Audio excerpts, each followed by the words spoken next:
Want to know why? Ask how. Howard, the humongous. This is my last pitch to keep Donald Trump, the catastrophic candidate, out of the White House. Here are 6 ways that con man Donald Trump has lied to you and me.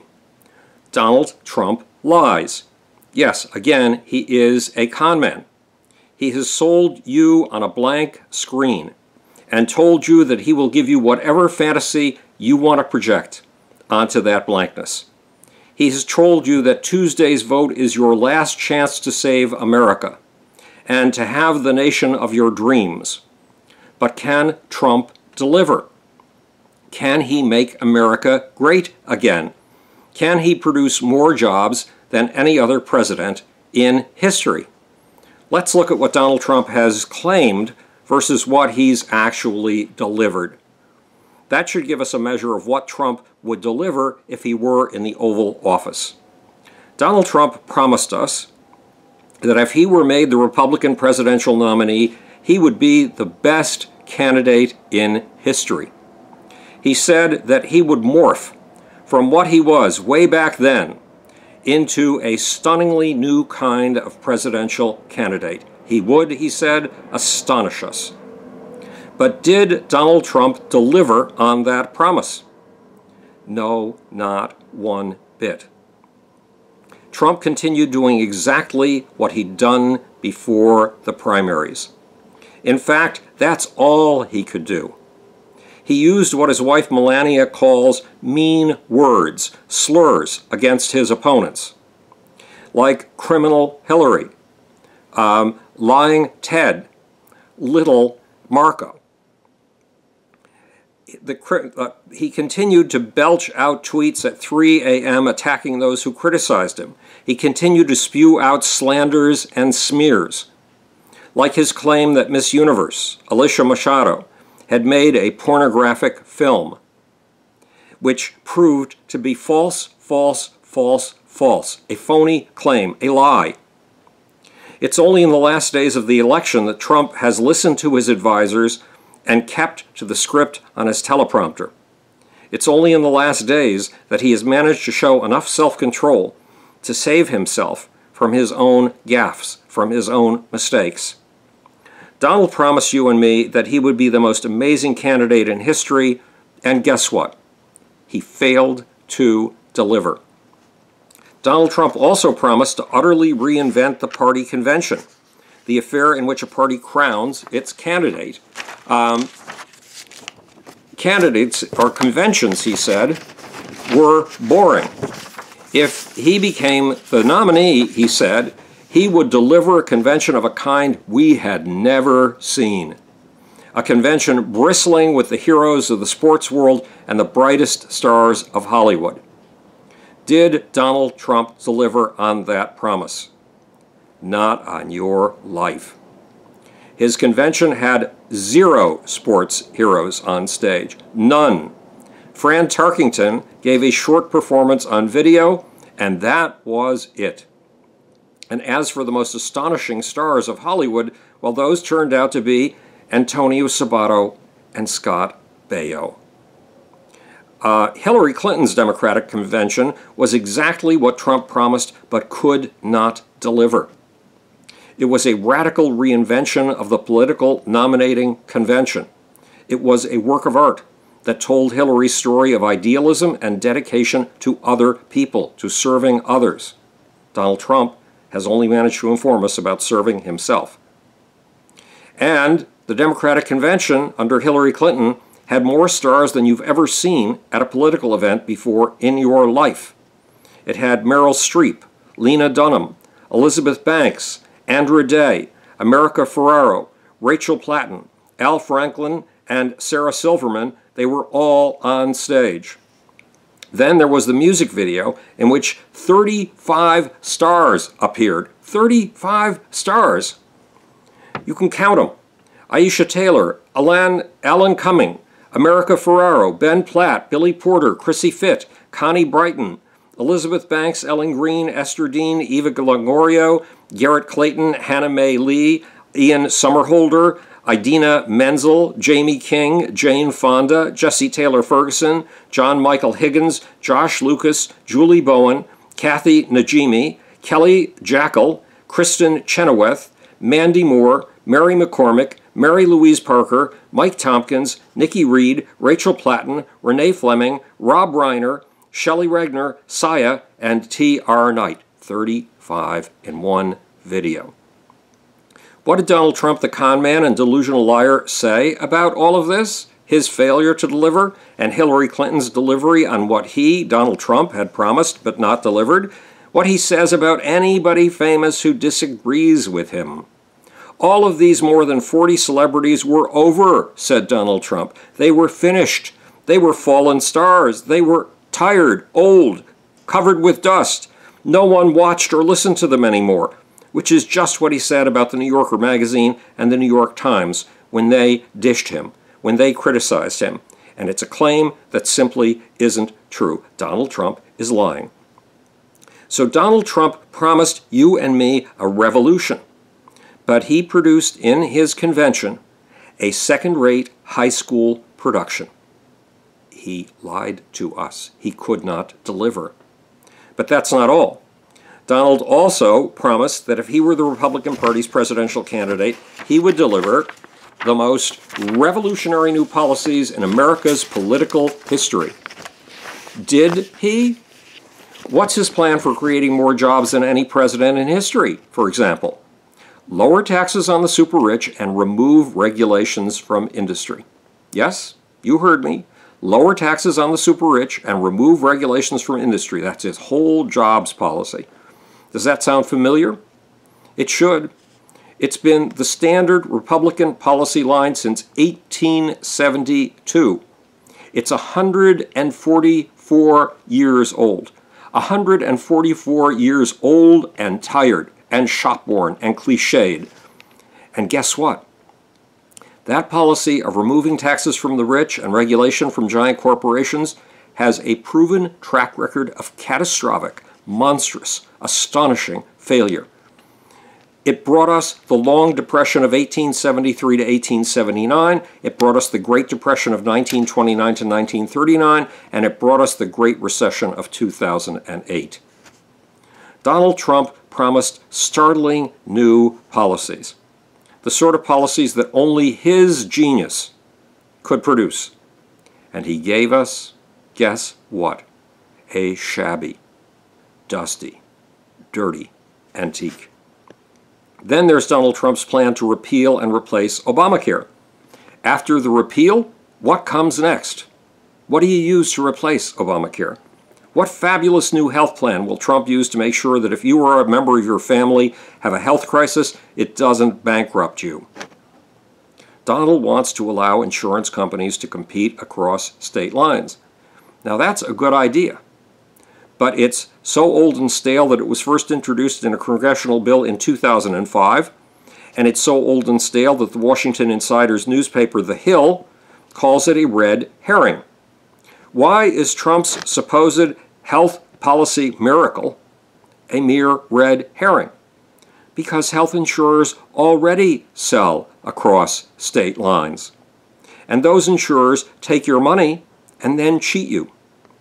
Before Obamacare, if you came down with a serious illness like cancer or the disease that I had, myalgic encephalomyelitis, also known as chronic fatigue syndrome, the one that kept me in bed for 15 years, the insurance company you've been paying had entire teams dedicated to one thing and one thing only, showing that your claim got some bureaucratic jot or tittle wrong and refusing to pay your medical bills after years of taking your money. In other words, the Trump medical plan would encourage health insurers to continue a plan of what really amounts to legal theft. So much for Trump's Obamacare repeal and replace. There's no replace, period. The promise is phony, which is typical Trump. Topping it all off, Donald Trump has promised a radical new way to eradicate ISIS. What is Donald's magic formula? Take back Iraq's oil. And how does one seize an oil supply? in the Middle East? By sending 115,000 to 135,000 troops, by replaying the Iraq War, a war that cost us over $3 trillion and that radically jacked up our national debt. Yes, a war that jacked up our debt under a Republican president, after our budget had been balanced by someone that Donald Trump loves to attack, Bill Clinton. Yes, Bill Clinton balanced the budget. Republican policies unbalanced it under George W. Bush. Let me repeat. To remove ISIS, Donald Trump wants to replay the Iraq War, to take back Iraq's oil. Meanwhile, somebody is wiping out ISIS. The man who Trump told us created ISIS in the first place, Barack Obama. The expulsion of ISIS from one of its two main cities, Mosul, is happening right now as I'm speaking to you, under Barack Obama. In other words, Donald Trump promised you and me radical new policies. Stunning, surprising, revolutionary new policies. Policies that would amaze us. And what did he give us? Tired, stale, ancient policies. Dusty, musty, moldy policies. Policies that have failed. That have failed over and over again. Why? Because Donald Trump is a con man doing something that con men do all the time. It's called bait and switch. Then there's Trump's claim that our economy has been destroyed, devastated. Yes, our economy was tanked. He's right about that, in part. It was tanked in 2008 by a Republican. A Republican using exactly the policies that Trump is now trying to convince you are brand new. Remove taxes from the super rich and remove regulation from big corporations. And yes, the average family income was higher. But when? Way back in 1999 was when it reached its peak. And who was the president when family income reached its peak? Brace yourself. The president was the very man that Donald Trump wants us to hate, Bill Clinton. Yes, family income was highest under what conservatives like to call the Clinton machine. Trump is either lying or fantasizing when he says our economy has been destroyed. Look, Barack Obama is a man whose policies I often disagree with, right here on YouTube. But Obama got it right when it comes to the economy. Obama reversed the Republican Bush economic collapse, the collapse that took place under the policy that Donald Trump is now trying to sell you. For the last 6 years or so, the American economy has been growing at the highest rate in the Western world. Yes, our economy has been growing faster than that of any other Western country. And Trump likes to tell us that our jobs have been destroyed, but that's not true, not at all. The Obama administration has added roughly 14 million jobs to the American economy. And under Barack Obama, the average family income is on the rise for the first time since the Great Republican crash of 2008, the Bush Great Recession. A few weeks ago, Donald Trump seized on an unusually weak economic report and told us with glee that we had a 1% growth rate and things were going to get worse. Much worse. Did Donald Trump's prediction come true? Not on your life. The next economic report showed growth of 2.9%, the highest growth rate in the Western world. Trump tells us he has the greatest judgment of any presidential candidate in history. But when he made a prediction, it failed to come true. And no one noticed. No one held Donald Trump accountable. Let's go back to jobs again. Donald Trump says he will be the greatest job creator in American history. But his economic policies are Republican Party antiques. Now look, Ronald Reagan, the great god of conservatives, created 10 million jobs. That's a bloody miracle. But Barack Obama has created 14 million jobs. 40% more than the great Ronald Reagan. And the greatest job creator of modern times has been, guess who? Bill Clinton. Yes, the Clinton machine produced more new jobs than any other presidential administration in recent history. Roughly 23 million new jobs. Twice as many jobs as Ronald Reagan. That was the Clinton machine. Can Donald Trump create more jobs than Bill Clinton by using George Bush's economic policies? Let's do a quick refresher. George W. Bush crashed the American economy using the economic policies that Donald Trump wants to repeat.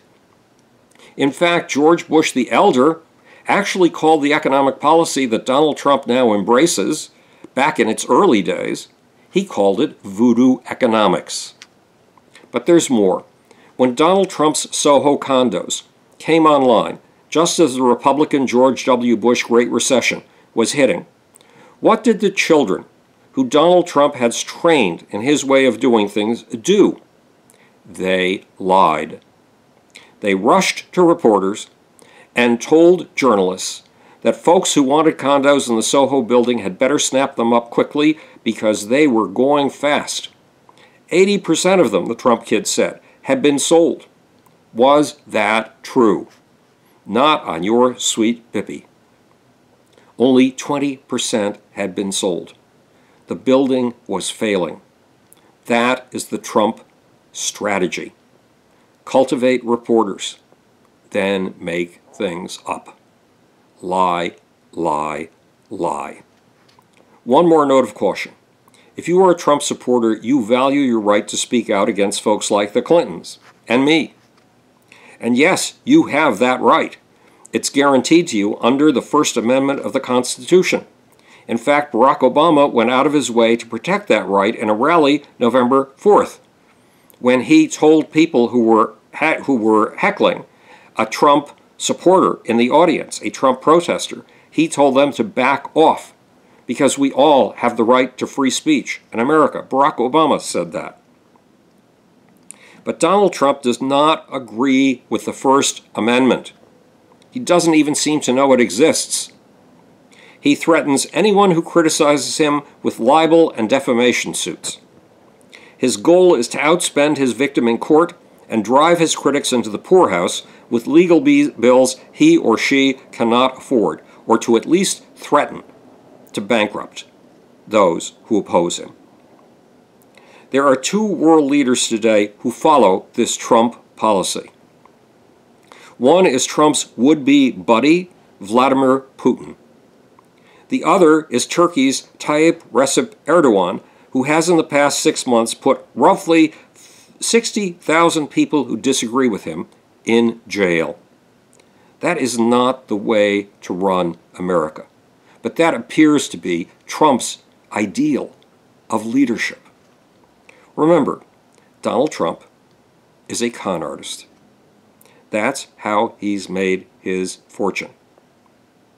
That's why he had to go bankrupt 6 times, because he promised things to banks and investors and then stiffed them. He did not deliver, and he stiffed all the small businesses who had supplied him, putting hundreds of businesses out of business. And right now, Donald Trump is trying to do that to you and me. Right now, Donald Trump is trying to con us. But his track record over the last years shows something simple. Trump is a master of bait and switch. He has made big promises to you and me, and on every single one of them, he has failed to deliver. Yes, he has failed utterly. What will happen if a con man who uses bait and switch makes it into the presidency? You can imagine, and I hope none of us get to see it. This is Howard the Humongous, speaking to you from the future. It's your job and my job to make. Or, want to know why? Ask how. And now for that insidious, slimy, sneaky little off button.